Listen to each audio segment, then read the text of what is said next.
Welcome to this engaging crash course on creating your own platformer game with Godot 4.0. Omar Zaki created this course.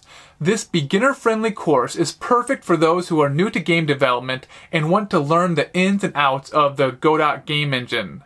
Throughout the course, you'll learn everything from setting up your first 2D scene and animating the player, to designing enemies, incorporating UI elements, and implementing game-saving features. By the end of this adventure, you'll have a solid foundation in Godot 4.0 and the skills to create your very own captivating platformer game. Welcome everyone to this course. In this course, you will be learning a variety of different topics, including animating a player, Paralax background. We're going to be going through saving and loading. We're going to also be able to create a very simple but nice AI mob that's going to have nice control on it. And then lastly, we're going to have collectibles. And as a bonus, which actually it's a bonus in the beginning, we'll be going through TileMaps and how to set up a tile set. In our animated player, we'll be going through a few different topics. So we'll have animated sprite, we'll have an animation player, and we'll be going through physics, simple physics. In the Paralax background, we will be doing parallax mirroring, and we'll be discussing how to actually properly do that. In the saving and loading, we are going to be using a very nice Godot built-in function, which is going to allow us to access files. And then through that, we're going to be also creating JSON files with it through dictionaries. So we're going to be discussing dictionaries as well as how to convert that into a JSON file. And for the simple mob AI, we're going to be going through Area 2D. This is a very powerful tool in Godot that I would very much suggest you learn very quickly. It's very, very useful for a variety of different things, as you will see as we kind of go along in the course. And lastly, collectibles. We're going to be going through timers, which is just a simple timer. And then lastly, we have Tween. Tween is a very simple way to animate things in Godot, and I'll be going through a few ways to do that, and it'll be very fun. So stay tuned for that, and it'll be really exciting. Okay, so the first thing we're going to want to do is obviously download the actual engine, right? And so Godot is actually very unique compared to other engines where the download process is actually very, very simple and very quick. So all we're going to have to do is download Godot. We're going to have to go to download latest. We are going to use Godot 4. If you're watching this video and Godot 4 point something is out, you can download that. It shouldn't be too different. It should be pretty much the same. Now Godot 3.5 and previous versions might be slightly different in the code, so I wouldn't suggest downloading them. I would suggest downloading 4.0 and further. So let's download 4.0. We just click that, download this. You will get a zip file. So let's minimize this and see what we get. Let me close that. So this is the zip file you should get. If we open this up, we will see two things. We will see let's actually just drag these out and see what we have. So I'm not going to replace this. I'm actually going to skip that because I already have it. So we have Godot 4. This is for the Windows version. And then we also have the console. Now we don't need the console, so we're going to delete that. And now we have the Windows 4 stable. We're just going to launch that. And there you go. That's Godot 4 downloaded. So as you can see, it was very quick. It took a minute, and that's a lot easier than Unity or Unreal Engine. So the next thing we're going to want to do is actually create a project. So now, as you can see, these are my projects. So once you've created a project, they will always show up here. We have the about, we don't have to worry about that. We have asset library projects. We're not going to worry about this either, but it might be useful for you later on, maybe once you finish watching this video. Essentially, this is a public repository for people who actually use the engine and make their own projects and want to share it with fellow developers. So if you want to actually download your own demo or upload your own demo, that would be here. So there is also a website you can do that, which would be really cool, but this is also built into the Godot engine. So aside from that, we're going to be going to local projects. This is going to be on your actual computer. So we're going to go hit new project. We're going to choose where we want this first, and I'm going to put this in my desktop. So you can choose wherever you want to put it. And let's name this new platformer game. And here, we are going to have to create a folder. So we have the option create folder. It has created a folder on the side, as you can see, right above my head. And now we have a few different options. We have forward, mobile, compatibility. Now, what are these? So Forward is essentially for 3D graphics. You can read it. It's basically just for 3D. If you're doing a 3D game, you do Forward Plus. If you're doing a 2D game, you would do Mobile. Now, it's not only for mobile because it does support desktop, but it is basically just for 2D. Now, compatibility, I believe, is still in kind of beta testing, and it has a few bugs, but it's basically for 2D as well. So I would suggest we're just going to be using mobile. And at the time of this video, if none of these are available, or if they change a little bit, just look for the one that's more suited for 2D. But obviously this is just the renderer, so we're not going to worry too much about it. And for the version control, you can just go click none, and that's it. So now let's create an edit, and it's going to create our project. There we go. And we're left with a complete blank slate. And as you can see, our screen is completely blank. Let me explain. Let's go through a few things. So on the top, we have 2D and 3D. So as you can see, when I click the 3D, it shows us kind of a 3D plane, and we have 3 planes, right? So we have the blue, red, and green, and that just signifies that we're in a 3D plane. And if we go to 2D, well, everything kind of becomes 2D. So we also have script. We don't have any scripts yet, so they're completely empty. We have asset library. That's essentially the library that you guys saw before. This is things that it's basically a public repository. It's very useful, but in the moment, we're not going to use it. Okay. Next up is the actual scene. So let's get started with our actual scene. So in order to actually run something, we need a scene. What is it? What is a scene, you might ask? Well, a scene is essentially something that we save in our project. So on the left here, we can see that there's a bunch of nodes and things. So what we're going to do is we're just going to click 2D scene. We're going to rename this by double clicking. We're going to type main. We're going to click Control S, and we're going to save it into our main folder. So this is our main folder, which is res.// whatever. And there we go. We now have our main scene. Now we can go to the top right. You see a run project, or F5. We can click that, and we're going to select current. And this will just run our project into main. And so now we've run our first project in Godot. Awesome. Next up is going to actually be adding things to that scene. So what do we want to do? Well, first of all, we have to plan what we actually want to do, right? So the first thing we're going to do is we're going to actually create a menu screen. So to do that, we're going to add buttons. And when we go into the top left, we have a plus button. What is this? This is an add child node. So Godot works in nodes. If you don't know what nodes are, they are basically just objects essentially that we can add to our scene and edit things really easily. So on the top here is a 2D node. A 2D node is something that just holds a position and it allows us to have a 2D thing on our screen. So next up, we're going to just add to this node. What we're going to add is we're going to add buttons. So that will be under the control section. If we go to a canvas item, you'll see that we have two things. We have control node and control. So this is going to have most of the stuff that we're going to be using. So we have a bunch of cool things that you can look through. We have animated sprite, audio listener, back buffer, bone. We don't have to worry about these ones. CPU particle, that's for particles. Those are very complicated, so we're not going to worry about them too much. We have camera 2D and a bunch of other really cool things. So the first thing we're going to do is we're going to find our button that we want to add. And if you can't find it, like I can't find it right now, we're just going to search it up. So we search a button and we have a few different options. So the first thing is to look through them. So we have button, check button, color picker button, menu button, option button, link button, and texture button. And of course, my kind of favorite, touchscreen button. So this is really good for mobile, so we're not going to touch this. And next up is our button. This is one of my defaults, and now we also have texture button. Texture button is usually used essentially for something. Let's say you've created a texture of a button outside of Godot. Like you have a UI expert who has created a button for you and you want to use that in your Godot project. This is the node that you would use. But for us in this project, we are going to be using a standard theme button or a button. So let's create this, let's add it. And if we zoom in a little bit, we can see our button and kind of just make it a little bigger and zoom back out. And we can kind of drag it to the middle. And now what we can do is add text to it on the right. So on the right, we can see that there is text and we can just add to it. And we can now see that we can add text and we can add play. So let's add two buttons. So to duplicate it, what we can just do is Control D, or you can just right click and Control duplicate. So this one will be the play button. So let's say rename that to play. This will be our quit button. So we're going to rename this to quit. And right here, we're just going to drag this down. We're going to type the text as quit on the right. So you can see the text has changed to quit. And if I zoom in, I should be able to see both of them now. So the first thing we're going to do is add a script to the main. So to add a script, as on the top left above me, you should be able to see it. Attach a new script. And what we're going to do is we're going to look at these. So we have templates, and essentially what we want to do is just add the template node default. This is going to basically add a completely new script that has nothing on it. The language at the moment, we only have GDScript. If you want more languages, I'm pretty sure you have to export that or import that into Godot. But we're not going to do that. We're just going to be using GDScript.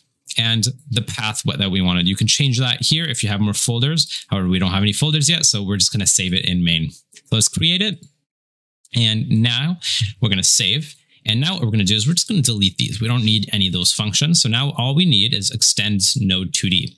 So let's go to our quit button. And what we'll do is we'll go to the scene and click our quit button.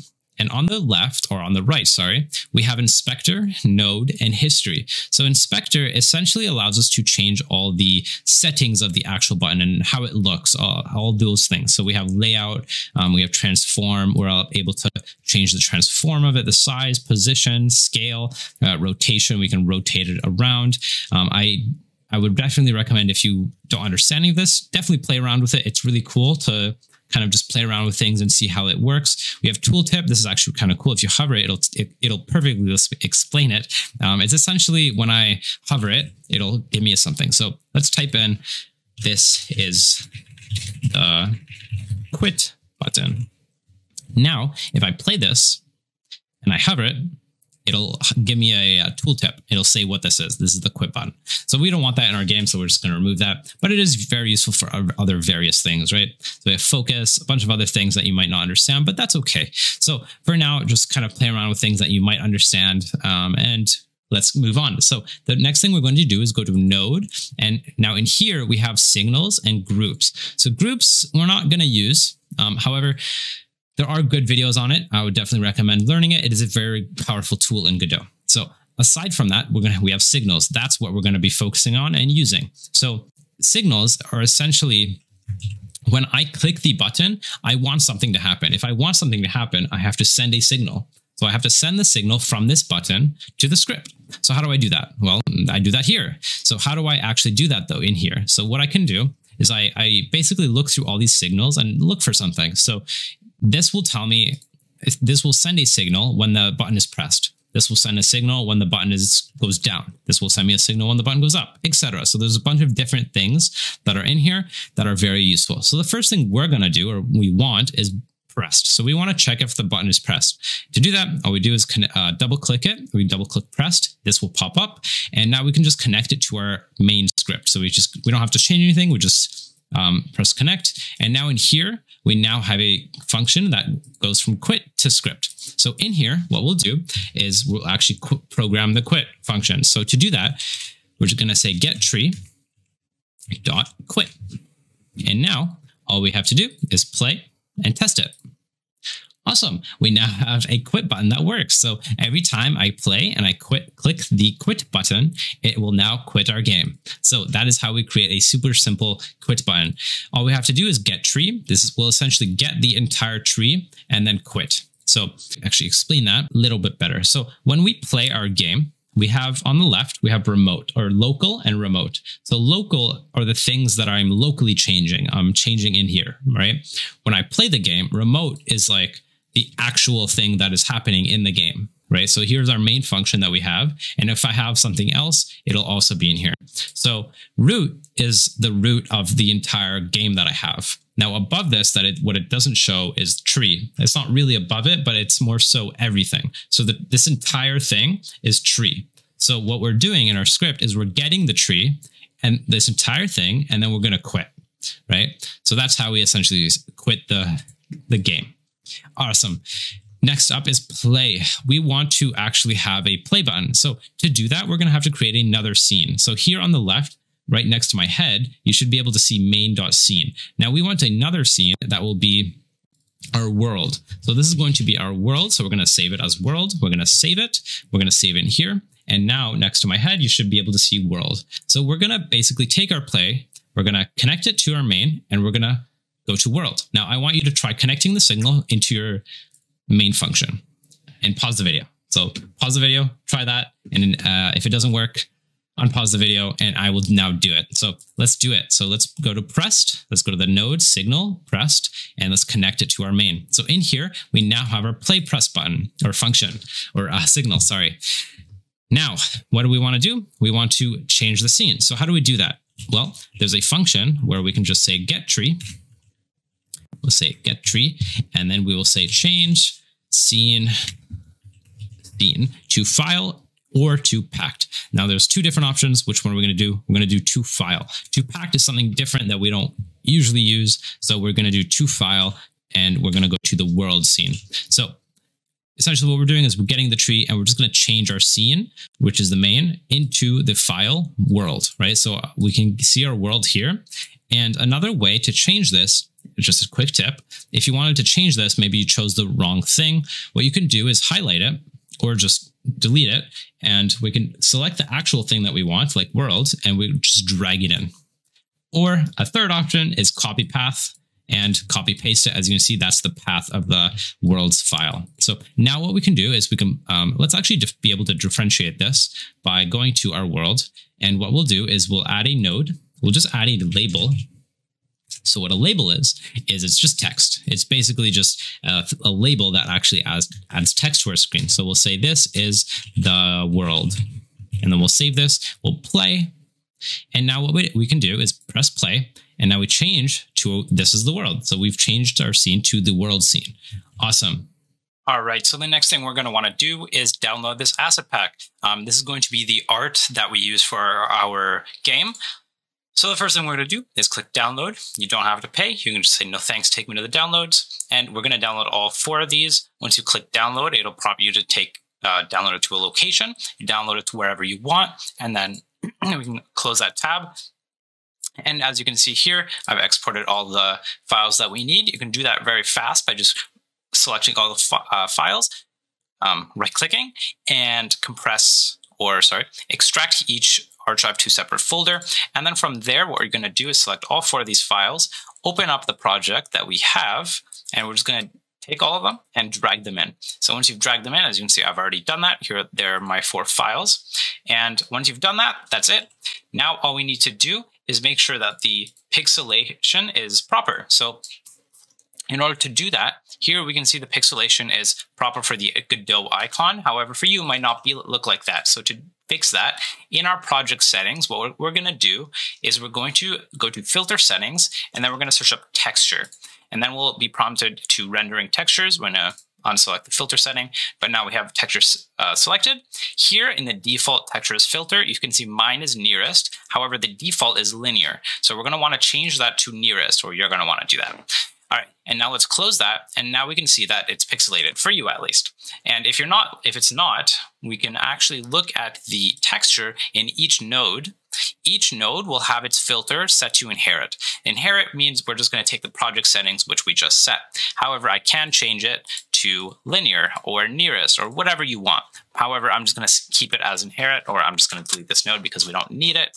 Next up, we're going to delete the label because we no longer need that.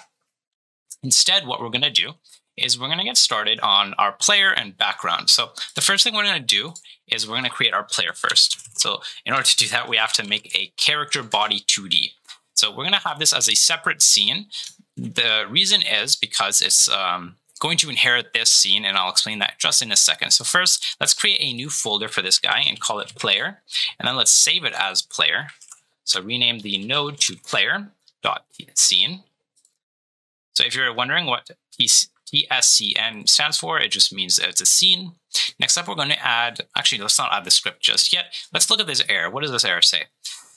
Consider adding a collision shape 2D or collision polygon 2D as a child to define its shape. This node has no shape as it can't collide or interact with other players or things. So that is true. We now have to add a collision shape. Here you can read this error as well. It's basically just saying we haven't given it a shape. So now we have a character body 2D and its shape. So here we can actually define the shape. We'll give it a capsule. We can zoom in and look at the capsule. So let's now add our sprite. So let's take a look at our files and look for our player. It should be in here. I'm going to look under PNG. I'm going to go to sprites. We can find player, and there we go. Now we have our player. And here we can see that we have a bunch of sprites. So here, now what we can do is find animated sprite 2D. We'll basically add a animated sprite, and we're going to go to sprite frames and make a new sprite. All right, so from here, what Animation 2D or animated sprite allows us to do is basically organize all this. There's a different way to do this. However, we're going to be getting into that in a bit. So the first thing we're going to do is add all the animations we need. We're not going to use all of them. We're just going to use idle, run, and jump for now. Those are the three that we're going to use. So for idle, all we should be able to do, I believe, is just drag this in and drag and drop it. So select all of them and drag and drop. In jump, what we can do is just take all these and drag it in. So now we have up and down. And next, we'll go to run, drag all these and pop them in. The next thing we want to make sure that we're looking at, or one tip real quick, is if your sprites are sprite sheet like this, what we can do, so we have a sprite run, what we can do instead, here, let's make a new run animation, or we'll do crouch.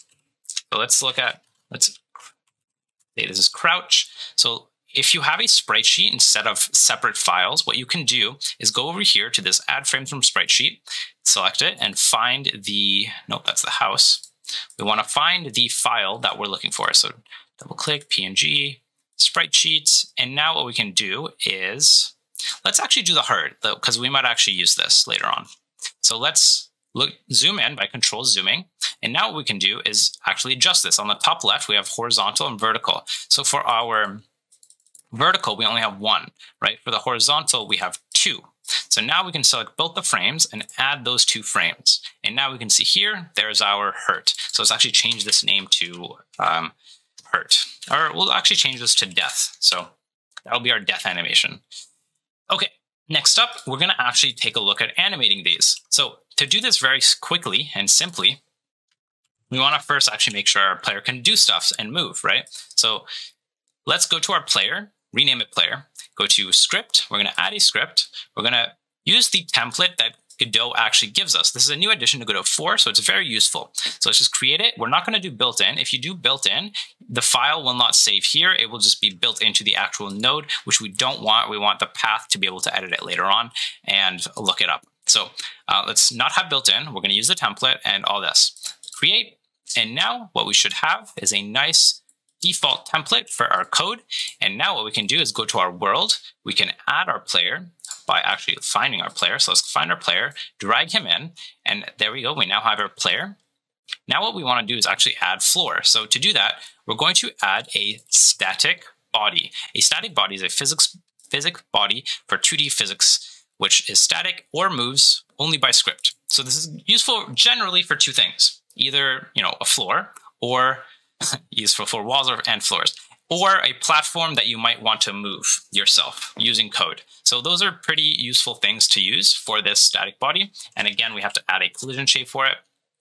And for this one, it's actually very easy to create. What we can do is just drag the collision shape out, and that is our collision for the player. So we can now just save this as our floor. What we can do though for the wall is we can just duplicate this by saying Control D.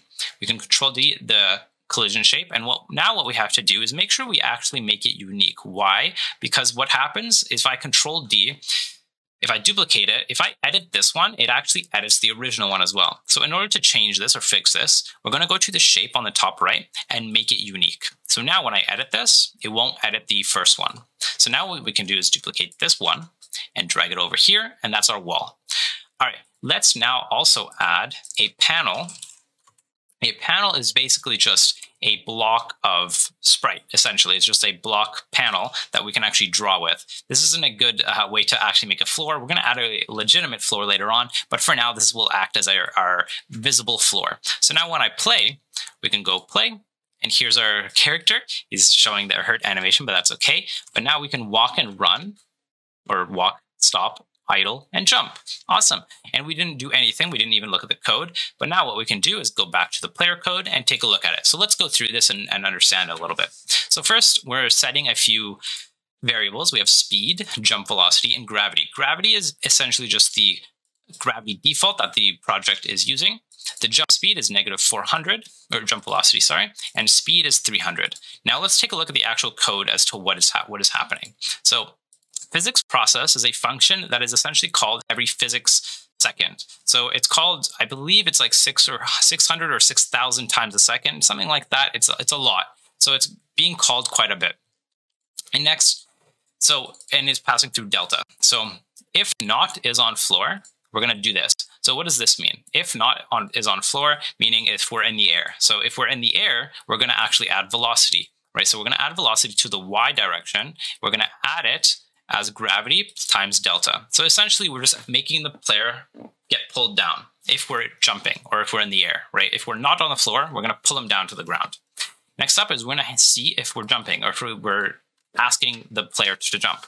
So this is going to check the input. So input is action just pressed, UI accept. This is a default input that we'll actually edit later on, but that's okay. For now, we'll leave it at that. And is on floor. So we can only jump if we're on the floor. And then we jump, right? So this is how we jump, by making the velocity equal to -400. And this will just essentially make it -400, and then we're going to get pulled back down, right? Okay, next up is the direction. So what is direction? This is essentially going to look for our direction in the axis. So get axis, input.getAxis is just going to check which two keys are being pressed. If UI right is being pressed, we're going to have direction is equal to 1. If UI left is being pressed, it's going to be equal to -1. If it's neither, it's going to be equal to 0. So if direction, meaning we have something, then velocity.x is going to be equal to direction times speed. So this is going to be actually moving us. Otherwise, we're going to be moving our velocity.x, so our current velocity, to 0 times speed, or using the speed acceleration, essentially. This is basically going from whatever number we're at, so let's say like 400 to 0 in the speed amount of time. And then next up is our function move and slide. This is a built-in function that Godot has that allows us to move and actually slide along our floor. So now let's animate. So let's actually take a look at how we can do that. The way we can do that is by, let's add a ready function. So to do that, we can say func ready and let Godot complete our sentence for us. And then we can say get node animated sprite dot play idle. And we're going to play our idle animation. So make sure that it is spelled correctly, because it is also case capital. So if this was not case capital, it would not work. It'll give you an error and it'll tell you to fix it. So let's play and see what happens. So that is my idle animation. There we go. However, when I move, it doesn't do anything. So let's fix that. So now what we want to do, there's a few things we're going to actually do real quick. Instead of get node here, what we're going to do is we're going to set our node outside a function, so we can access this node everywhere. However, that's not going to work because, well, let's fix this error first. So that's not going to work because when I try to access a node outside of a function, this isn't really going to work because we want to essentially access it on runtime. So what we have to do is say on ready variable animation, and that'll fix it. So now we can access that animation node, right, which is this node, in a ready function or anywhere else. So now what we can do is say, let's say in the direction, we can say anim.play, was it run? I believe it was run. Let's double check what we wrote in our animation sprite frames. Yeah, run. So we're going to play the run animation if we are running. So otherwise, what we'll actually do is look here and we'll say idle. So if we're actually moving, we'll play run. If we're not moving, then we'll play idle. So now let's look at what we have. So let's play. So we're not moving, so we're playing idle. Now let's start walking. And as you can see, our player is starting to run. However, there's a few different issues. Now, the first issue is going to be the actual animation. Now, you might think, okay, now what I can do is say, okay, well, I can just say anim, play, and jump, right? And now when I jump, it'll actually animate my jump, right? So when I play, you play, it'll play the jump. However, it's not. Why? Because what's happening is the physics process does not care what this animation is currently doing. When I call this function play, it doesn't matter if it's playing something else. It's not going to finish that animation. It's just going to play it right away, right? So what's happening is we're playing this animation, right? We've checked that we clicked jump. We're going to play it. However, what's happening is we're going to keep going down the code. We're going to see that the direction is either true or not. If it's not, that means we're going to play idle. If it is, we're going to play run. Now, one of these two is essentially going to override this. So there's actually a better way to essentially animate things in Godot. So what we're going to do is we're going to delete all this, and we're going to delete this too. We're going to keep this on ready function, and we're going to go back to our 2D sprite, and we're going to do two things first. So the first thing is we're going to actually add a camera 2D because our game is actually really, really big. So there's a few different things we can actually change the window. So the window is really big at the moment. It's kind of the default. There's a few different things we can do. We can go to the project settings, we can go to window, display, and we can change the viewport width and height. However, this isn't going to actually change the legitimate screen because this is just going to change. Here, let's actually test it and see what happens. So if I divide both by 2, it's going to essentially divide the actual screen. So here we can see if we go back to world, we can see the blue marker. That is our actual screen. So it's moved, right? It's gotten smaller. However, when I play, it now looks like this. So our window is a lot smaller. So we're not going to be doing that. We're going to reset these. What we're going to do instead, we're going to go to our player. We're going to take our camera, we're going to enable it, and we're going to zoom in. So we're going to zoom in maybe at like 1.6. And if you want to separate these two, you can actually click the keychain guy, and that'll unlock these two. So they're no longer linked. But I want them both to be linked, so we're going to just link it like that. All right, next up, make sure that it's enabled, and let's play and see what we have. So let's play, and now our player is looking a lot smaller, or it's actually zoomed in and we can see our player clearly now. Okay, so the next thing we're going to do is we're going to actually use AnimationTree and Animation Player. So in Godot, we have a few different things to animate things, where there's animated sprite, animation player, and AnimationTree. Now, Animation Player is a very good tool that most people use, and AnimationTree is a much more powerful tool that I like to use. So we're going to be going through both of them. For now, we're going to be using Animation Player first, and then we'll kind of transition to AnimationTree and see how that works. So the first thing we're going to want to do is go to Animation, create an animation for each one. So we'll go idle, run, jump. We'll add the death one as well. Okay, so from here, what we can do is we can actually, there's a few different things options we have. So the first option is we can find our player. And as you can see, when we try, so let's say we're in the idle. So let's try going idle. And if I try dragging this in, nothing's going to happen, right? I can't drag this into our animation player like I did in the animation sprite. However, because the way the animation player works is essentially the animation player allows us to take a key or a property of something and change it over time. So what this means is if I'm in my animation, I can change the camera zoom. So if I go to zoom, I can animate the zoom. I can key this and then change it to another position over 1 second, right? So what we generally would do is take the sprite and animate it that way, right? So a good way to generally do this is have a big sprite sheet and just do it in that one sheet. However, we don't have that. We do have a few sheets, but that's still too many. So what we'll do instead is we'll use the animated sprite to actually do this.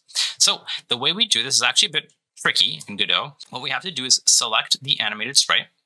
We have to go to animation, and now we will see the key. Now, if you don't do this, what would happen is if you try to select the animated sprite and go here, it might be a bit tricky to actually select the animation. So you have to select the animation itself from using the tab on the bottom, not the animation player. A lot of people will generally take the player and then select the animation player to edit it, right? So when I select the animation player on the node, I can now see the keys I can edit. However, if I try to do that with the animated sprite, it won't work because it's going to change the node that is selected to animation player. So what we need to do is make sure the sprite frames is open down here, and then move to the animation player, the animation, right? So now what we can do is go to animation, select idle, go back to animation, and then key that. So we're going to key this. We don't have to create reset track.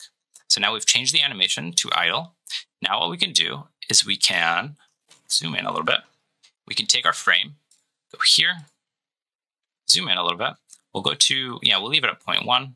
We'll go up a frame, and we're basically going to manually animate this by going up a frame And that's it. So we've put all the frames in there. Okay, so now what we have is the animation playing idle. So let's test this. Let's actually click this key, auto play on load. This will automatically start playing idle. And we're going to want to loop this. And then we're also going to make the time 0.4. So it's going to go from 0 to 0.4 and then loop. So let's play and see what we have. All right, we now have our animation playing idle. So we can still move and everything, and it plays idle. So it's working pretty nice. So now let's do that same thing for jump. Or sorry, not jump, run. Let's do that for run. So let's make sure we select our animated sprite. We go to jump or run, and then animation. And we're going to key the animation. I'm going to key the frame. I'm going to go to 0.1. Make sure this next frame is selected. Again, next frame.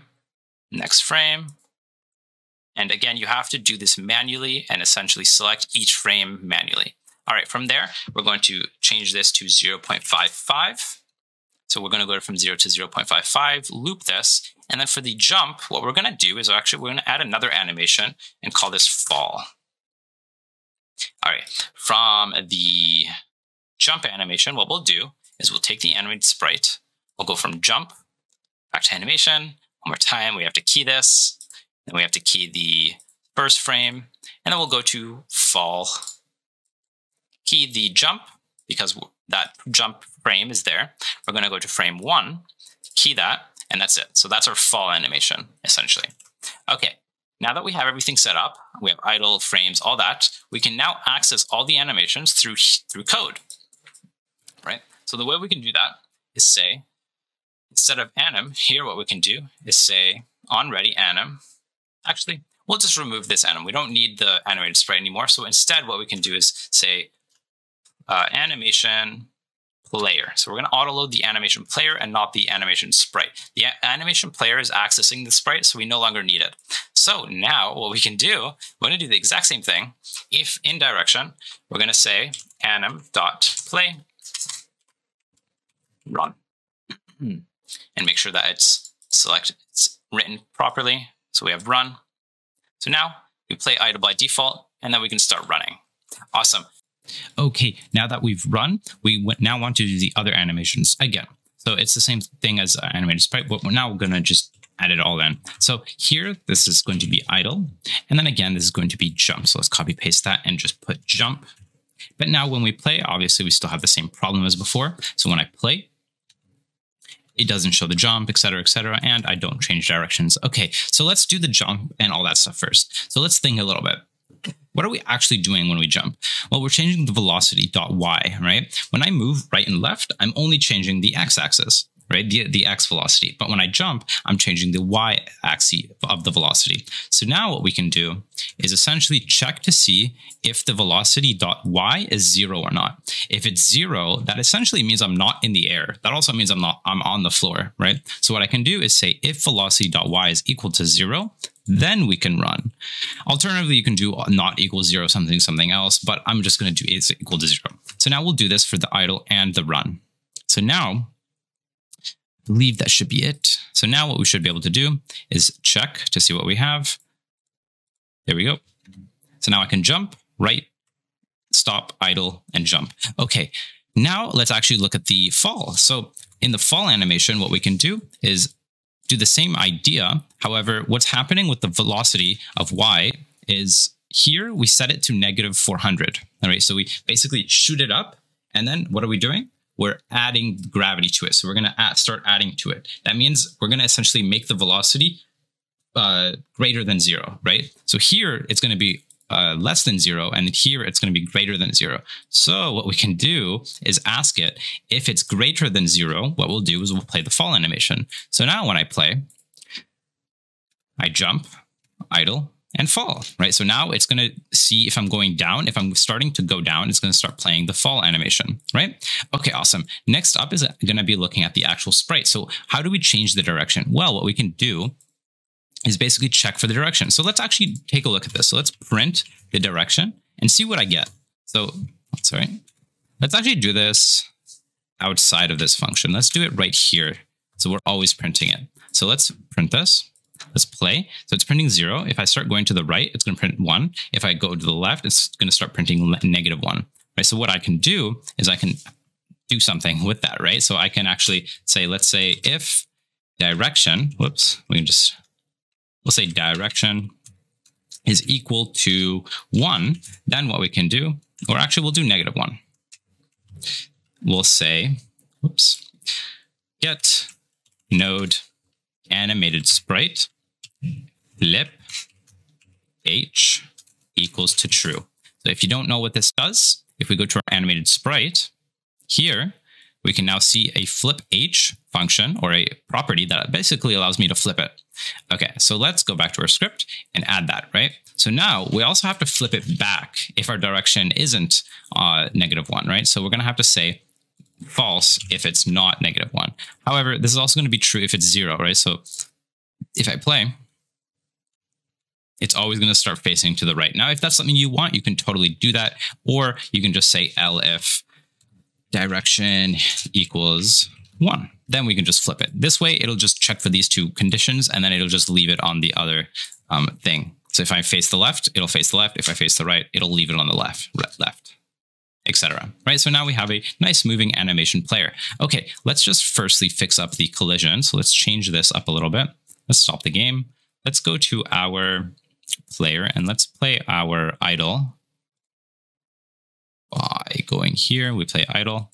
So let's take our collision shape and actually try to make it match. So let's turn off the grid.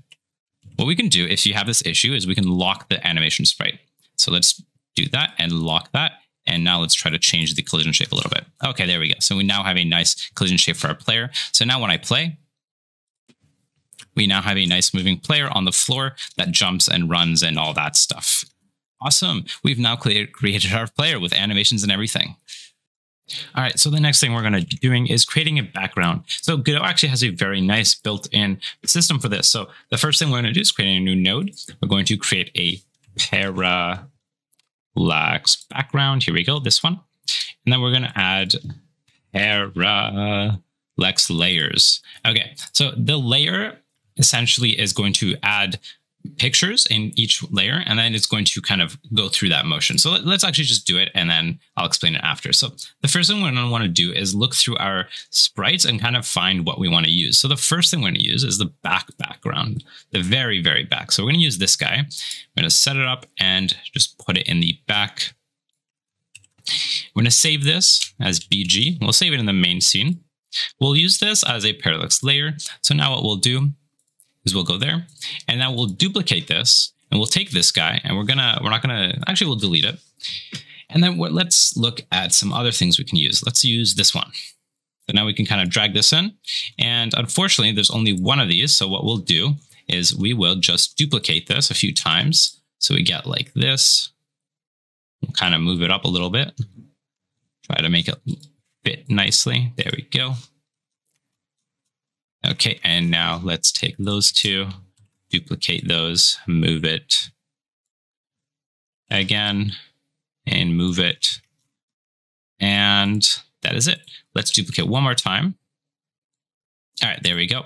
Okay, this is going to be a bit awkward, but it should work. Okay, so what we're going to do is we're going to use the motion. We're going to go to motion and mirror. So this is going to be a bit awkward because the background here, Paralax layer, is going to be at 1152. So we'll go to the x-axis, 1152. And now, as you can see, it's been duplicated there. Now, however, for the for the other one, we're going to want to duplicate it right around there, which will, if we zoom in, it'll be, we can see 1232. So now we can see that it's been duplicated one more time, and it's all the way on the right. So now what we want to do is go to our Paralax background. We'll rename this to BG. The entire thing, please. There we go. And we'll add a script. And in here, this is actually very simple, not much code. We'll take a variable, we'll add that, and then we're just going to add a function process, delta, and we'll say scroll offset.x minus equals scrolling speed times delta. So what this is going to do is basically send our offset to the left. So let's play and see what we get. We have to actually add this. Let's add it to our main scene. So let's go to background and let's add it here. And let's see what we get one more time. Awesome. We now have a moving background and it should get duplicated infinitely. So let's wait a second to see how far it goes. Okay. Hopefully you've kind of noticed that it is infinite. So it gets mirrored every whatever pixel that we put, right? So those were the mirrors that we put. And now let's close that. Let's actually move this down a little bit. Let's take all these and just move it down slightly. So it's on the bottom of the screen. Awesome. Let's actually make sure we pixelate it properly. There we go. Next up, what we can do is we can change the scale. So the scale, let's actually unlink this and we'll scale this to we'll do 0.7. So what this is going to do is basically make it go slower than the background. So now we have the front going a bit slower than the back. So now we have a nice little parallax background where this front goes a little slower than the back. And lastly, what we can maybe do is look to add something else. We can maybe look to add, could add plants. What is this? We could add this, but we're not going to. We're just going to delete that. But you guys got the idea. You can kind of add whatever you want to the background. We can maybe add a house here. Let's duplicate the parallax layer here. Let's put it on the bottom. Let's put this plant house here, delete the back, and then we'll put this one actually behind the grass. So we'll have it kind of over here hiding in the back. And what we can do is just duplicate this and kind of put a few in different spots. So that way we have a bit of variety. Awesome. Whoops.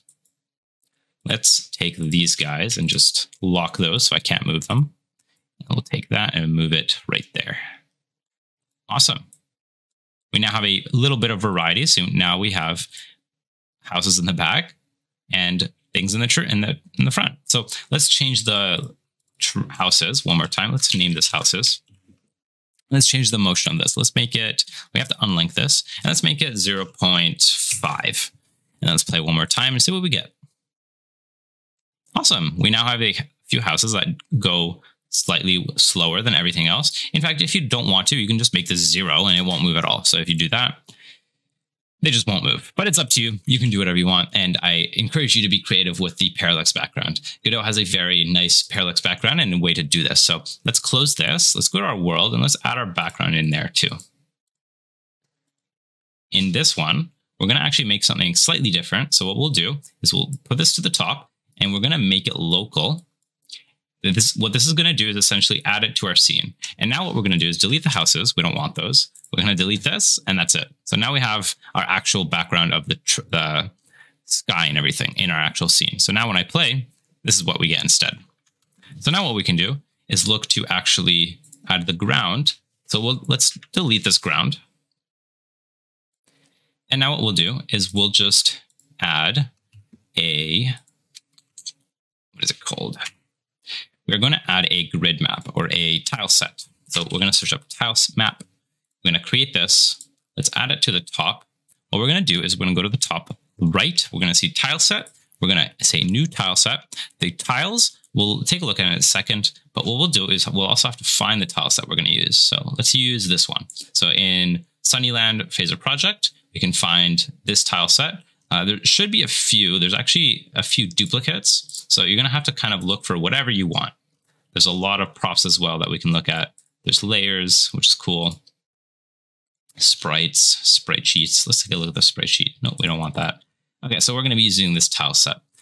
Okay, so let's go in here. We can click the tile set and go here, go to the tile set on the bottom. So we want to edit the tile set, not the tile map. And we're just going to drag this tile set in. And that's it. So now what we can do, without doing any auto stuff, we can actually go to our tile map. We're going to select the tile that we want. And now what we can do is just draw. A faster way to do this is selecting the rectangle. Now we can kind of zoom out and just draw like this. We can drag and drop like that. That's fine. And then what we can do is just fill in the dirt. So go here like that. And now we have a dirt ground, which is actually what we want. Let's make this a little prettier. Okay. And that'll be it for that. So let's play and see what happens. Well, if you might already realize what happens is nothing. We're going to go through the floor. So what we want to do is actually add physics to the layers. And the way we can do that is by going to the tile map. We'll go to the right side. We'll add element to the physics. Let's go to the tile set. What we're going to do now is we're going to go to Paint. We're going to select Property. We're going to edit the physics layer. And now what we can do is add a physics layer to each tile set itself, or each tile. So now when I click it, that basically added a collision shape to it. And that is the collision shape. You can edit it very uniquely if you want, but we're not going to do that. We're going to keep it as a block. Whoop. So I'm just going to Control Z and leave it like that. But if you do have like a slanted slope, you can do that by just doing this, right? By having a slant. I don't believe we have any of that. Well, we do right there. But we're probably not going to be using that. We have one there as well, but it's up to you. We have one there as well, so that's cool. We can maybe use that later on. Okay, so now let's see what we get. So let's play and see what we got. Awesome, we now collide with the floor. So let's actually go over here. Let's delete the panel, and then let's fill in our dirt a little bit because you can kind of see the bottom. Awesome, and now what we can also do is, I believe we should be able to add walls. So let's actually add collision to the wall as well. So let's go over to the tile set, and we're still in the paint. So let's just add a collision here. Let's add it to all of them. We can pretty much add it to all of these. And let's go back to our tile map. And now we can add a wall on the side. So if we go to terrain, oh, sorry, we have to go to map, open up our map, and let's draw. So let's actually, what we can do is let's create a long ground, much more dirt under it. And then what we can do is actually add the wall. So let's add a wall that basically shows that we're finished moving. We can't go any further. And let's add some dirt. There we go. And let's do the same on the other side. We can do over here. We'll do like one little wall here, and we shouldn't have to add anything after that because I'll show you guys how to actually make sure our screen doesn't go off. So here you can see that I can see from the left. Now, if I want to limit my camera, this is actually very easy. What I can do is go into my player, into my camera, and there's a limit section. Now, the left, right, top is basically this part. So the left is this guy, and the left, I want to set it to 0. The top, I want to set it to 0 as well. So this will basically limit it to those 2 points. So now in my world, when I play, it'll limit it to the top right of that corner. If you want to limit it to the bottom as well, you can totally do that. You can limit it like under here if you don't want to see the dirt, or if you don't want to draw that dirt, that's totally fine. All right, now that we have that, let's take a look at some monsters that we can make. So let's create a new node. We're going to make a kinematic body, not kinematic, character body. They changed the name. Let's add a collision shape to it so we don't get that error. And then let's give it a shape. We'll give it a little capsule. Let's zoom in and let's add a animated sprite. So this one is going to be a lot simpler than the actual player, so it's going to be a lot easier. So we can just do an animated sprite and no animation, hopefully. We'll go through it together and see what we end up with. So let's close all these and look for our froggy guys that we want. So here we have frog jump and frog idle. So let's go to the animated sprite. Let's go in here. Let's erase all this. We'll say idle, and then let's add jump. Well, let's see what else we have. And this little awesome guy, kind of walking. You have a little enemy death. That's awesome. We can probably use that. Okay, let's add the jump in here. Oh, we can't do that. We have to actually, now we can use the animated sprite. So let's go here to the add frames. Let's find this guy. So let me actually look up here. So Sunny Sand files, it'll be in here, PNG, sprite sheet, and frog jump. Now if I zoom in, it should just be 3 and 1. And now I can just select all of them. And let's go to idle. Let's go here and add the idle. This one will be 4 and 1. We can just do that and select all of them. And now we can kind of move this guy up a little bit. Let's turn off the grid snap or grid, and let's move it into the middle like that. Let's save this as frog. We'll put it in the main world. Let's save. And now what we can do is also add, let's add the death animation for now as well. So let's add death. Let's load the death animation. So here we have 1, 2, 3, 4, 5, 6, 6 horizontal and 1 vertical. Let's select all of them. There we go. And now what we can do is go to our frog, rename it frog, and save it as frog. And we're not going to have a template this time. Instead, we're going to select the default. What this is going to do is just create this. We'll remove all this. Let's go to 2D. Let's go to our capsule. In fact, actually, let's change this to a square because there's something else I want to do later on. Let's add it like this, just like that. And now what we can do is we're going to add a area 2D. Now, what an area 2D is essentially an area for detection, as well as physics and audio influence. So what we can do here is we can add a collision shape to it, and we can add a circle. And this will essentially act as our player detection. And now what we can do is add a node where we basically say, if a body entered, we'll connect it, we'll do something. So now we can also say, if body.name is equal to player, then we'll do something. Then we'll say print player, right? Because what this is going to do is we're going to ask, there's a lot of bodies that generally will enter this area, right? So if there's another frog that enters the area, that will count as a body. So we don't want to chase another frog. We want to chase the player. So the way we can do that is by checking the name of it. So if we can say .name is player, right? Make sure it's always case capital or case sensitive. So we can copy paste it just in case. Then we'll print player for now. So let's go to our scene. Let's go to our world and actually add our frog. So let's go over here, add our frog, and let's play. And he's not moving, obviously, but let's see what happens. I got to stop printing that thing. Let's stop printing the direction so we actually see what's happening. Let's try one more time. But now every time I enter him, it says player. And obviously, as you can see, we're on top of him. So let's actually add some gravity to him. So we can see here, this is how we add gravity. So let's actually do that. Let's go over here. Let's add a physics process function and add gravity. So let's add a comment too. Let's say this gravity for frog. And we have to actually set the gravity. So let's also do that. Let's bring this guy into the frog. So now we can add gravity to the frog. So now what we can do and check is take a look at our project, and our frog will not fall. Why is that? Let's take a look. Velocity plus equals gravity. Okay, so here I just realized we have to add move and slide for it to actually fall. So let's go to play. And now our frog actually falls to the ground. So because now he actually has gravity. All right, so the next thing we're going to want to do is actually do something when the player enters. So what we can do is essentially look for the player. So the first thing we want to do is go to our 2D and organize this a little bit. So let's add a node 2D, and this will be for the player. Let's add this in so we can actually name that player. And then let's add another node. Let's add a node 2D and say mobs.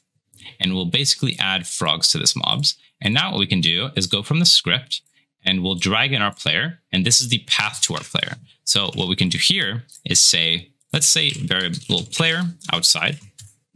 And then inside of here, we'll say player equals this. So that is the path to the player. Now what we can do or look to do is say player dot position or global position. All right, let's print this and see what we get. So let's say print global position. So now we're going to be able to actually find our player by getting his global position. And we have to actually convert it to a string because this is a vector. So let's play one more time. Or not. Global position. Did I spell it wrong? Okay, so this is actually getting a string. So we need to actually make sure we get the node. That's why. Okay, so we don't actually have to convert it to a string, I don't believe. So let's try this. Let's play, enter, and it'll print our position. So what we want to do is actually find the direction in which the player is in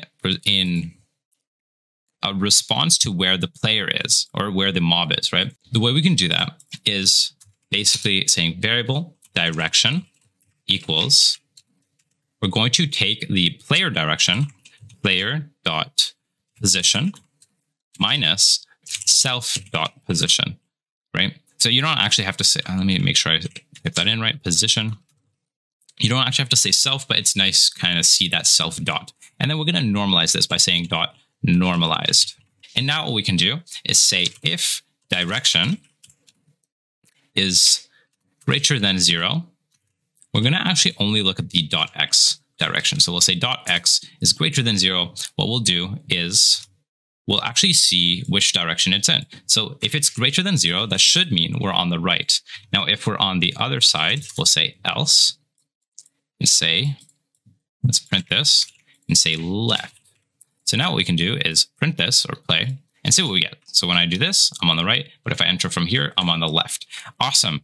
So now what we want to do is we want to actually be doing most of this on the other side, right? So what we can do is basically take all this and add it to the physics process. However, this might not work perfectly because what we want to do is actually, sorry, let's make sure we're not indented improperly here. There we go. What we want to be doing is basically chasing only if the player is here. So what we can do is add another variable and call it chase, and we'll default it to be false, right? So now if we enter, what we can do is say chase equals true. Now what we want to be able to do is say if chase is false, then we'll stop chasing, right? So now what we can say is go to the area 2D, we'll go to the node and we'll say body exit, and we'll copy paste all this and just say false if the player left the area, right? And make sure it's indented properly, otherwise we'll get an error. Awesome. And now what's going to be happening is it's always going to be getting the direction of the player, but it'll only chase if chase is true, right? So now what we can do is say in here, we'll say if chase is true, then we'll actually chase. So let's print chase right. Okay. And to do that, what we can do is actually very simple. We'll just change the velocity of the actual frog. So to do that, we can just say velocity.x equals direction.x times speed. So we have to actually make sure we set the speed. So let's go over here and set the speed to 50. Awesome. So now that we have the direction and the speed, we can do that. And what we can do is we can actually just do this outside of the direction. However, the direction is useful because what's going to be happening is we're going to want to flip the actual character, right? So what we can do is say in here, let's actually add this right here. Let's do this. Let's add all that. And then we'll say if chase is true, then we'll do all this. And then if the direction is on the right, what we can do is we're not going to change the velocity. We're going to say get node animated sprite dot flip h equals false, right? Because on the right side, oh no, sorry, we want it to be true because he's facing the left by default. So true. And then on the other one, if he's facing the left, then we'll make it false. So here we'll make it false, just like that. Okay, great. So now let's play and see what we got. So now you can see he's chasing us whenever we enter. So hopefully if I exit, it should stop or not. Okay, let's take a look at what's going on. Okay, I see. We got to actually reset the velocity. So if chase is not true, what we'll do is we'll say velocity.x is equal to 0. So let's play and try one more time. And now when I go in his area, he's going to chase me, but when I leave, he's going to stop because the velocity is now 0. Okay. Next up, we are going to basically animate him. So what's happening here? If chase is true, then we'll get node and play the animation. So we'll say get node animated sprite dot play. What did I name it? We got to make sure I type it right. Jump. We'll say play jump. And then if it's not true, then what we can do is play idle. So let's play. Let's play and see what's going on. All right, so by default, he's playing the little frog thing. So what we can do is kind of slow that down, make it look a little better. So let's go into our idle. And what we can do is copy this by saying Control-C and then copy paste it a few times after. So now what it'll look like, a little better. It'll kind of do that little frog thing and then pause for a sec. Now what we can do is enter. It'll start jumping and running towards us. Let's increase the area a little bit because it's kind of small. All right, let's take a look at what we got. All right, I think we got to restart it in order for it to take effect. There we go. So now it's chasing us And when I flip, it'll start chasing us towards the other side. Awesome. So now what we can do is we're going to add another player detection or another area. So let's make this invisible. We're going to add another collision shape, basically. So we're going to duplicate this, and we're going to say player death. We're going to make this visible. We're going to actually create a new thing. So let's actually just reset this and create a rectangle. So let's put this on the top. Now this is very important that we actually make this collision proper, and we want to put it on the top of the frog right here, like that. And now what we can do is we have to disconnect these, then reconnect them because we've changed the name. So it's going to make it a new one. And then what we'll say is we'll check to see if body.name is equal player. Then what we can do is basically just queue_free. Now what queue_free will do is just delete the player. Or delete the frog itself. So now what's going to happen is we're going to jump on top of the frog. Hopefully I can do that. Oh, there we go. And then he dies. So what we can do instead is play the animation death. So let's do that by saying get node animated sprite and play death. Now you might notice this might not be perfect because something's going to happen. It's going to delete right away. It's not going to work. Let's try one more time. There we go. It didn't play the animation, but it did. What happened is it did. However, it's queuing free right away. So what we can do is say await animated. We have to get the node, get node animated sprite. And then what await does is it's essentially going to wait for something to happen. It's going to wait for a signal. So the signal we're waiting for is if we go to player death, we can go to, animated sprite. We can see that there's a bunch of signals here. We're going to look for the animation finished. So we can type in animation finished. And we don't have to type it in like this. We just have to type it in like that. And now it'll wait for it to finish and then it'll queue free. So now if we go to the death, okay, it's 5 FPS, that's fine. Let's play and see what we got. So let's have him chase us. Hopefully it works or not.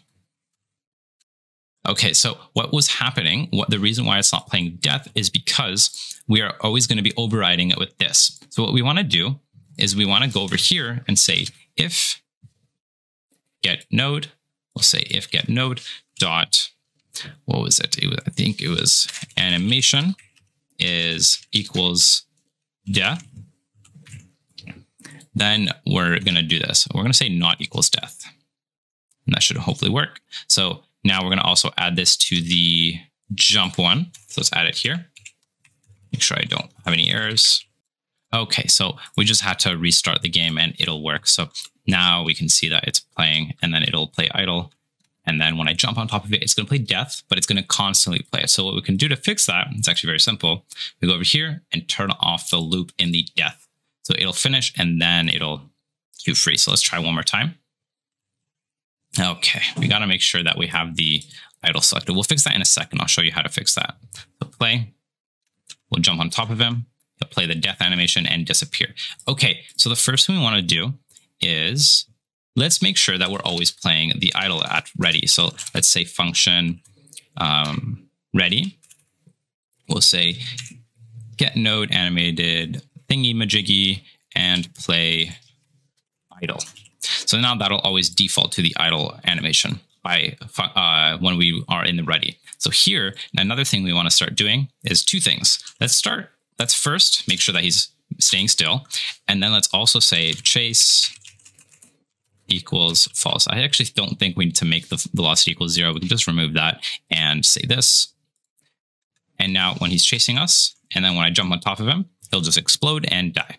All right, let's make the explosion slightly faster. So let's go here, animate sprite, and we'll go to death and say 10. Or we'll do like, let's do 8. I think 8 is good.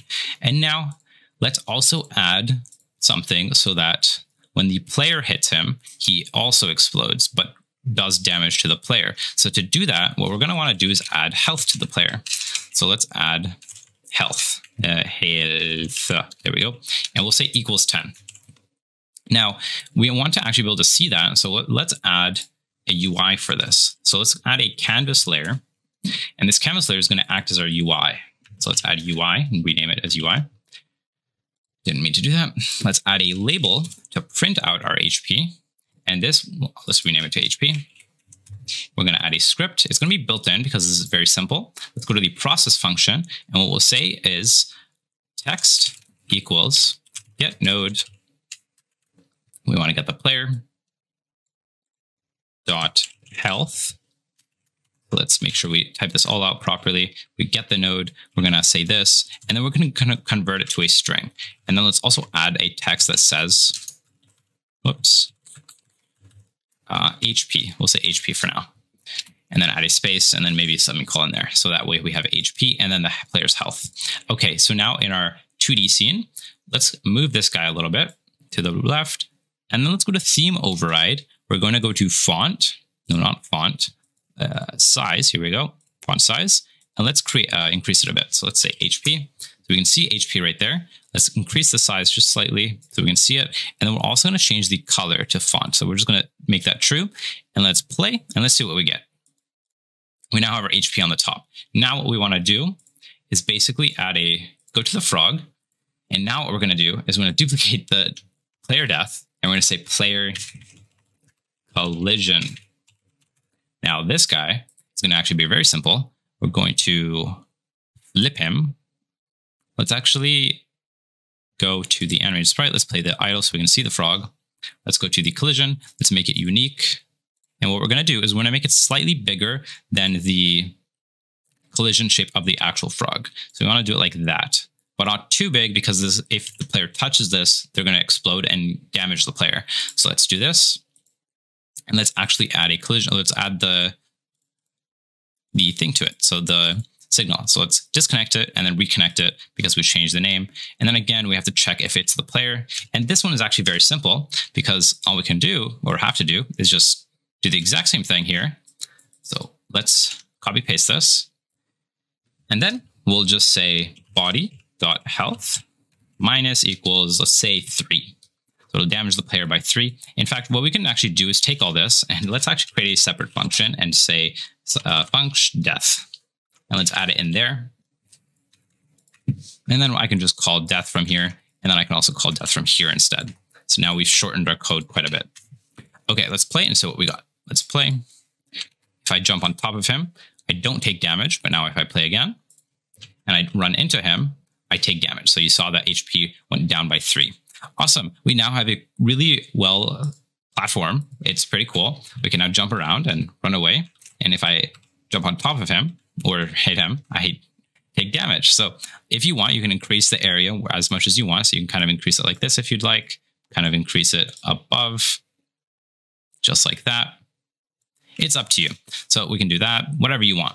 So I would encourage you to play around with the collisions. So it's very important that we actually have that, the proper collisions. So one more thing we're going to want to do is in our player, let's actually go to the process function and we'll add a new thing where we're going to say if health is smaller than 0, or we'll say smaller than or equal to, then we're just going to queue free because, we don't want our player to exist even though our health is low, right? And then what we can do is go back to the main menu. So we can say get tree dot change scene to file and go back to the main scene. So in here, nope, that's it. Let's add a few more frogs. So we can duplicate this a few times and kind of just drop them wherever you want. Make sure they're in the world. There we go. And now when we play and I hit them all and I die, I go back to the main scene. All right, now that we've pretty much got the base of the game, next up, we're going to be working with a few new concepts in Godot. So let's just make a new folder and call it global. And this is basically just going to hold any global folders or things that we have. So it's not just going to be a global variable, but global scripts. So we're going to make one script called game. I'm going to go over here. I'm going to duplicate this and call it utils for utility. All right, in the game folder, we're going to go over here. We're going to delete all this and just call it, or we're going to write variable. Let's see, what do we want as a global variable? Let's say player HP equals 10. No, not key 10, just 10. And then variable player MP is equal to 5. Or actually, we'll say player, or just gold equals 10 or 0. because gold should start at 0, not key 0. Silly Godot. All right. Next up is we're going to have to actually make this global. So how do we do that? Well, in Godot, there's actually a very easy way to do that, which is actually just to auto load it in the project settings. So head over to the project settings. Not in general, we're going to go to the top, as you can see right here in auto load. We're going to click this path over here. We're going to go to global and find our script. We're going to open it and we're going to add it. Make sure you don't forget to add it. Next up, we're going to do the same thing for utils. So we're going to add that and add it. And now we have both of these auto-loaded and now they are enabled. So let's hold it over to the utils and delete this as well. So let's take a look at what actually happened in Godot. So when I play, here's our game, but we can see in our remote section on the top left, we have root and we have game, utils, and main. Main is our actual game, right? That's what we're playing on. That's the background, the play quit button, etc. And these are the two files that we just loaded. These are the two scripts that we just loaded. They're technically scenes, but they're also a script, right? It's actually a script though. So that way we can now access these things globally from anywhere. And I'll show you how to do that in just 1 second. So next up is the saving and loading. So we're going to go through some file access in Godot. So Godot has a built-in file access functionality, and it's very, very good, and it's very simple. So we're going to go through this together and work through this easily. So the first thing we're going to have to do is we're going to create two variables called save path, and we're just going to say, we're going to give it a string, empty string for now. We're just going to have this save path. So for this save path, what we're going to be doing or using is going to be res at savegame.bin. So what this is going to be doing is if you look at res, we can see that here, this is also called res. So this is basically going to save it in that folder. Now, usually, if you're actually releasing this game, you should do users. This is global. It works on Windows and I believe Android and I believe iOS. So for the sake of this video, we're going to be doing res, but you should and can use users instead. All right. Next up is we're going to create two functions. One is going to be the save game function. And let's pass for now. And then let's make another function called load game. All right, and let's pass in here so we don't get an error. Okay, the first thing we're going to do in our save game is we're going to have to create a file. So to do that, we're going to say variable file equals file access dot open save path, and then we're going to write. So this is essentially going to be able to allow us to create a file. This is going to be a temporary file in the actual function. This is the actual file. This is actually where we make the file, right? But this is going to allow us to create a temporary file to actually write inside of it to actually save, right? Because here we're trying to save, so we should be writing, right? So if you actually think about this, in load, we do the same thing, but we're just going to read instead. We're not going to write it, we're going to read. So it's going to be the exact same thing, but we're just going to read instead of writing it. So next up, there's a few different ways and things to do to actually save. The way I like to do it is to save it kind of as a JSON file. And the best way to have a JSON file is to have a dictionary. And so to make a dictionary is actually quite easy. We can just say variable data is going to be, we're going to have a semicolon here, and this is going to allow us to specify what it is. So this is going to be, sorry, not data, just dictionary. And then we're going to say equals and brackets, and that's going to allow us to actually state our dictionary. You don't have to actually have this. I believe you can just remove this and just have it like that, and it'll say it's a dictionary, or Godot will assume it's a dictionary, but this allows us to actually say that 100% for certainty, this is a dictionary. Okay, so the next thing we're going to want to do is make the keys and the actual value of those keys. So the first thing we want to do is we want to save our player HP. And to do that, we can access it by saying game.playerHP.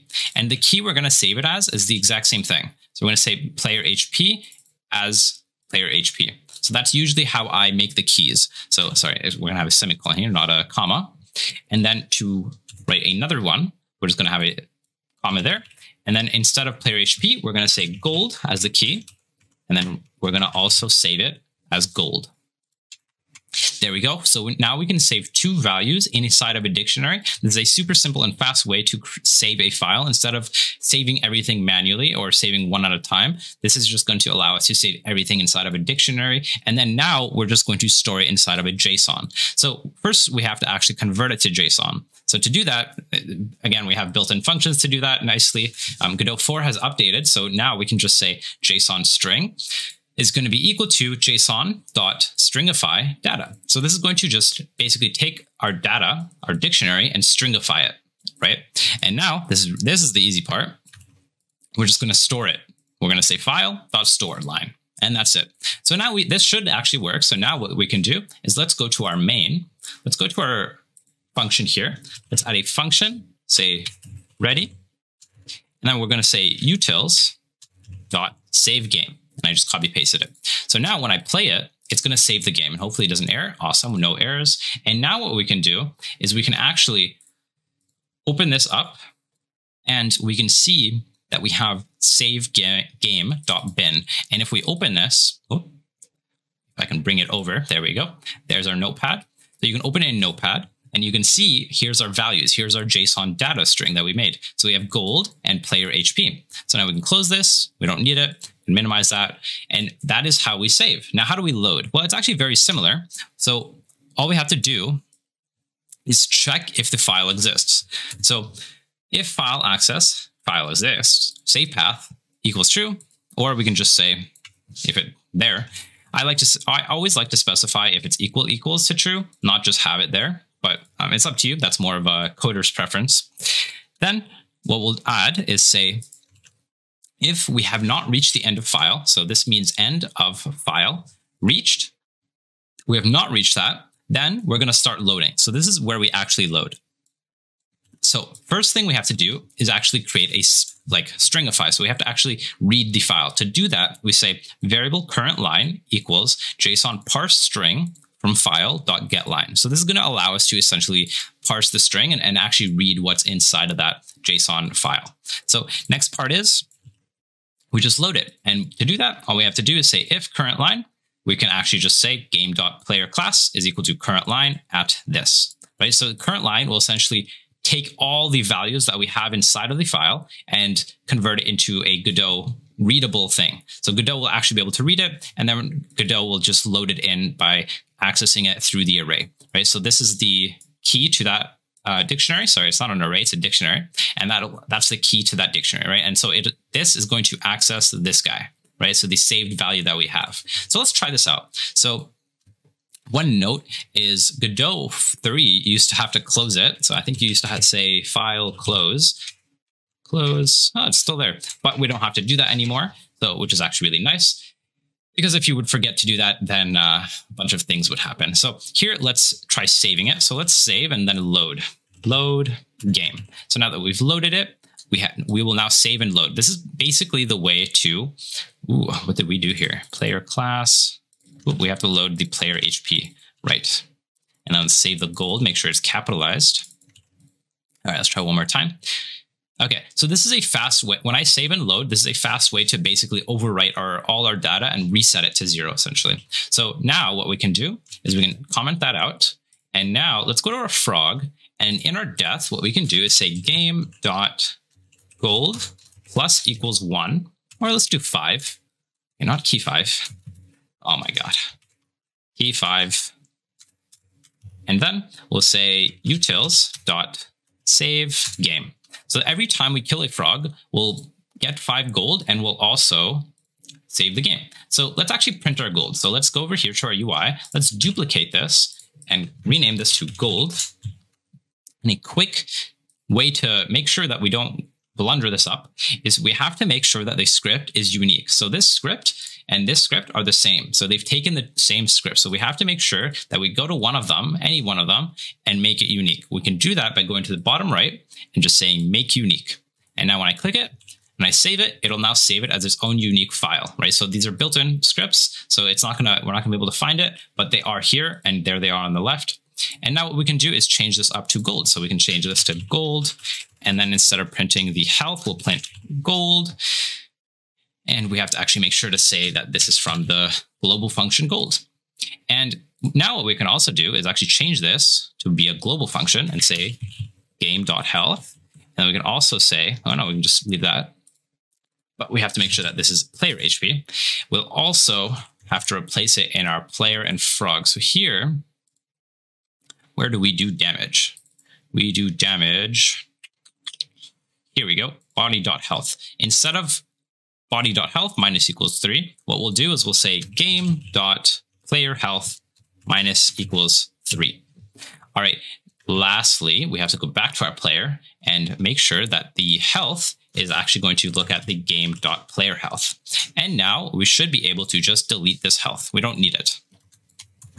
All right, we'll just make a few lines there. All right, there we go. So now what we can do is just play and test it out. So let's play. Let's go to play. Ooh, we have to move our gold, otherwise we're not going to be able to see it. So let's go back to our world and actually move our gold down.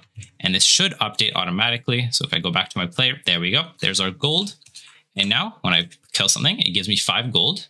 And now if I close it, I don't have to save or anything because every time I've killed a frog, it saves already. So now let's play and see what we get. There's our 15 gold. We've already gotten 15 gold because every time we killed it, it saved that gold. So let's take a look in our folder. Let's take a look in our file. So here we can open this up and we can see that the gold has changed. It is now 30 and our player HP is also 70, right? Or 7, sorry, because we've reduced it by 3 and we got hit. Awesome. So our files now work. That is great.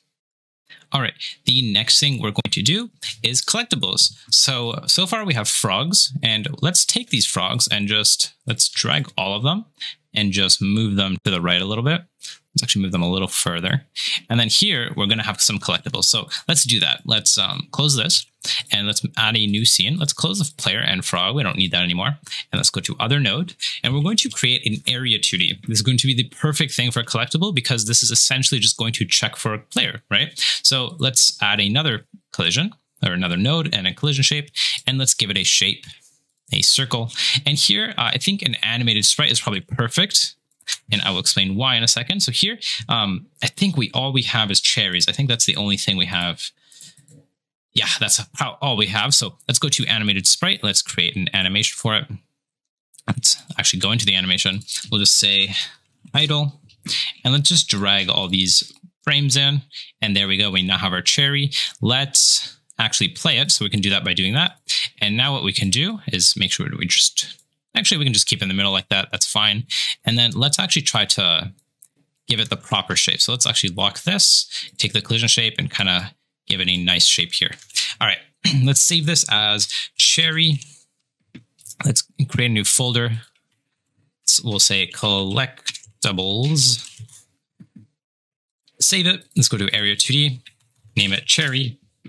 We'll add a script. We'll go to node, we'll create it. And now what we can do is save this. And then we're going to delete all this. We're going to go to cherry, we'll go to node. I'm going to say body entered. And this is really easy because we can just say if body.name is equal to player, then we can Q3. And I hope you would assume you know what we're going to do. We're just going to add to our gold. If you want to make a cherry like stat, you can do that, but I'm just going to add to our gold. So let's add 5. And now let's go to our world scene. And let's close all this. Let's go to our collectible. Here it is, and drag that in. Let's create a new node or a new container for that. So this is going to be our collectibles. All right, let's add that in. And there's going to be a very good reason why I'm going to be doing collectibles is because, so let's play. When we play, what is happening? I know what's happening. What's happening is our player's HP is below 0. And so when I go to that scene, it's going back to the main menu. Okay, so here's our cherry. When I collect it, it Q freeze. Okay, so that's cool, but how do I make it a little nicer, a little smoother, so it kind of feels more like a game? Well, Godot has this really nice thing called tween. So what we can do is we'll tween it. So instead of just queuing free right away, what we can do is we're going to say we'll say variable tween equals get tree dot create tween. So here we have timer and tween. We'll do timer in a second, but for now, let's do tween. And then what we can do is say tween dot tween property. So tween property, there it is. We're going to tween the property. So what this is, as you can see, we can see a few things that we can add. So object property, the node path, final value, and then duration. You can't really see it, but that's what it says, duration. So the object is, which object do we want to tween? Well, we want to tween the cherry, right? So self, right? Or we can actually say get node, whatever, and then drag this in, but we could just say self in this case. All right. And then the property node path. So the property is, well, the property, right? So the position in this case, right? So we want to tween the position. So position, and then what is the final position that we want it to be in? Well, we can say position minus vector 2, 0, 150. So what does this mean? Basically, the final value is we're gonna take the original value, subtract 150 to the y-axis. Why are we subtracting and not adding? Well, because if you can actually look here, so if we zoom in a little bit, it's hard to see, but if you kind of pay attention on the left-hand side, you can see -5, -10, and it goes upwards in negatives, right? On the x-axis, you can see that it's negative on the x-axis here, just normally, and then goes positive in the y and the x-axis on this side, right? Now in the y-axis, it's reversed, right? So Godot actually does this, and so we need to make sure we subtract and not add. Okay, and then the duration will be like, I don't know, 1 second. And then this is the perfect part. Instead of saying queue free right away or waiting or creating a timer, what we can do is we can say tween callback. And then from here, we can actually say something. So callback, the callable is a function or like something that I want to do, right? So in this case, I can just say queue free. Now in this case, we don't actually call the function. We just call the function with brackets. We just say queue free like that. And then we can delete that. And now when we play, I play, and now it goes up. It takes about a second. It goes up 150. That's a little too much. So why don't we do like 50? Let's play around with this number. Let's play. It goes up about 50. That's not bad, but let's try one more time. Let's do like 0.3, and then for this we'll do like 25. All right, let's play one more time. Let's see what that looks like. Okay, awesome. That's not bad, and we've kind of started something, but now what? There's something else I could do. Well, I could interpolate the property of something else, and if you're thinking, you could make it invisible. So this is actually a very good trick, is to do two things at once. We're going to tween two things, essentially. We're going to tween the position to make it go up, and then we're also going to tween the visibility. So if you go to visibility, we can see modulate is a thing. So we can modulate this to become invisible slowly like that. So it looks like it's disappearing, right? So to do that, we basically copy paste this. We're going to say self. Instead of position, we're going to say modulate. Modulate. We have to make sure we spell this right. And we're going to do the A. So we're going to say modulate to 0. So we can just take all this and say 0, because we're going to take our modulate A. So modulate this guy, the A value, and we're going to take it from 55, sorry. And we're going to go all the way to 0. Now the duration, we might want to do, we'll do it at 0.3. Let's see what we get. So let's play and see what we get. All right, so there you go. So now it kind of looks like it becomes invisible as we collect it. Why don't we create, let's play around with these a little bit. So let's do like 35. We'll do 0.2 and 0.35 for that. And then play. All right, there we go. Now, something you may notice is, it's hard to notice, but it doesn't start becoming invisible essentially until this is done. So this goes, and then this goes. So the total time is about 0.5. So what we have to do is essentially create another tween. We have to say tween 1, and then make this here. And then let's play one more time. Or, yeah, we're going to want to tween after that. So let's play one more time, sorry. And let's see. There we go. So now it actually looks a little better. So it looks like we're actually becoming invisible over time. Now you can play around with these numbers. I will right now. You can see me playing around with them. And there you go. That's a pretty nice tween collected. Okay. The last thing I want to teach is timers. So let's take a look at timers. So let's go to collectibles. Let's create this.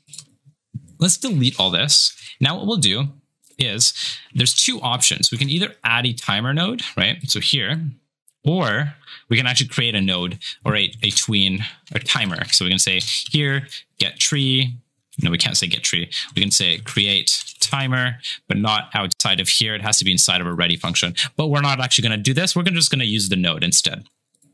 So what we're going to do is we're going to actually delete this cherry. And the reason being is because what we're going to do is we're going to spawn in children. So we're going to be learning two things, timer and spawning in the children. So from here, what we're going to do is we're going to say variable cherry equals load, no, preload. And then we have to find the cherry. Oh, look at that. It's right there. So you have to find the path of the cherry. So if you don't know where it is, if it didn't pop up for you right away, that's okay. What you can do is go to the cherry on the left. You can either drag it in, right? So you can take it, drag it in, and it'll give you the path. Or what you can do is go right click, and there should be a copy path or Control-Shift-C. All right. And then you can see here, if I go over here and try to copy paste over it, it'll work fine. But then you have to make sure it's as a string. Okay, next up is a ready function. Let's actually, nope, not a ready function. What we're gonna do is we're gonna now connect a signal from the timer. So if we go to the timer and go to the signals, we can see the timeout timer, the timeout function. We're gonna connect that to the collectibles. So let's go here. And what we're gonna do, I just realized I spelled cherry wrong. We're in here, what we're gonna do is we're gonna say variable cherry, I keep saying cherry with an A. I don't know why. Cherry temp. And then we're going to say cherry dot instantiate. This is essentially going to allow us to actually create it. So we're going to create this thing. We're going to have it in our hand. Now, to actually do something with it. So we've essentially taken this cherry and put it in our hand. Now we want to actually add it into the scene, right? So to do that, all we can do is say add child. And then we're going to add the cherry temp. And that's it. So let's play and see what we get. Well, we're not going to get anything because we have to actually start the timer. So if you go over here to the right, we can see auto start and we have to turn that on. So let's do that. Let's play. And nothing happens, obviously. So let's go to remote and see what's happening. So we can see here, we have a bunch of cherries. They're being created. But what's happening? We need to actually do something with it, right? So if you actually added them, it's hard to see, but maybe I can play around with this. You can see them at the top left. It's very hard to see, but they're at the top left. What's happening is that all these cherries that we've created are at position 0. So what we can do, before we add it, we can say cherry.temp.position equals vector2. And from this, we have to actually kind of look at the position. So we'll say 296. So we'll say 296, and then the position will say 100. Okay, let's play and see what we get. Play. And now we can see the cherries are up there. Let's actually lower it a little bit because it's really high up. We want to say, not sure why it's not doing that. Let's do this as 400. Let's try one more time. Let's see where they're being created. Oh, that's why. This is the x-axis, not the y-axis. I mixed them up. My apologies. All right, let's try one more time. There we go. And now it'll be created on the floor. But there's a problem. As you can see, they're always being spawned in that one position. So let's create it on the ground, but randomize it throughout the ground, right? So to do that, we can go over here. We can say variable RNG equals random number generator dot new. Now, what is this? We can say, one more thing we'll say is random rand int equals rand dot f. I believe it's RNG. Yeah, RNG dot random I. And then the random I, let's take a look at what this does. Now, if you ever wonder what something does, if you kind of see a function like this and you don't know what it does, we can do, this is a very great tip. If you hit control, hold control, and then hover the thing, the function, and click it, it'll take you to what it is. Okay, so random I returns a pseudo blah, blah, blah between 0 and something, something. That's not exactly what we want. In fact, if we look right below that, we'll see something a little better. Randy range. This will allow us to go from something to something. So this is actually works a little better for what we want. We don't want a completely random number all the way to this number because that's a really large number that I'm not even going to try to say. So let's go back here. And instead of Randy, we're going to say Randy range. Awesome. Now, what range do we want this from? Let's say 10 to 400. So this will essentially give us a random range between 10 to 400 and then place it anywhere from 10 to 400 on the x-axis. So let's go back to our script and actually use this as the x-axis. I will almost put in the y-axis again. Silly me. All right, let's play. And now we can see it's somewhat more randomized. There we go. So now it's actually more random and it's being spawned in properly. And one other thing you can do is change the timer. You can change it to like 3 seconds, 4 seconds, whatever you want. And that's it. That's the timer. And we've learned how to use the timer, and we've used how to add children. So this is actually a very good tool to use. We can always add children. One other tip you can do. So this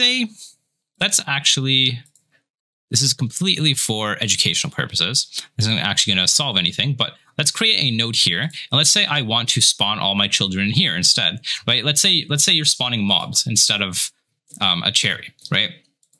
What I can do is I can say get node,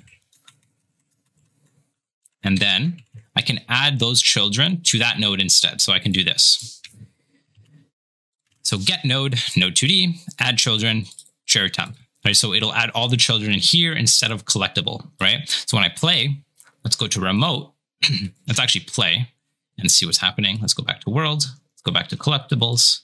Cherry. Oh, there we go. So now we can see all our cherries are being added to the node 2D. Awesome. That's it for the cherries. Okay, and that's the end of the course. I hope you guys really enjoyed this course. It was a lot of fun doing it together with you guys. And if you guys would like to see more content like this, definitely check out my channel. It'll be in the link down below. And if you guys want, I have a Discord that you can definitely check out and join. If you need any help with this course, I will always be around to try and help. I have a bunch of other series as well on my channel, so definitely go check those out, such as an RPG series, a farming series where we kind of go through how to kind of recreate some different variety of farming games. And I believe I also have one that's kind of like an action survivor.io game. And so that one's kind of interesting. And recently, or soon, I will be releasing a 3D RPG series. That'll be a lot of fun. So definitely go subscribe to my channel and check that out. And if you guys like Godot, definitely use it for all your future projects. It's a lot of fun and it's really simple. And Godot is always growing, and it's really cool to see that. So definitely check that out, and I will see you guys around, hopefully. Bye-bye.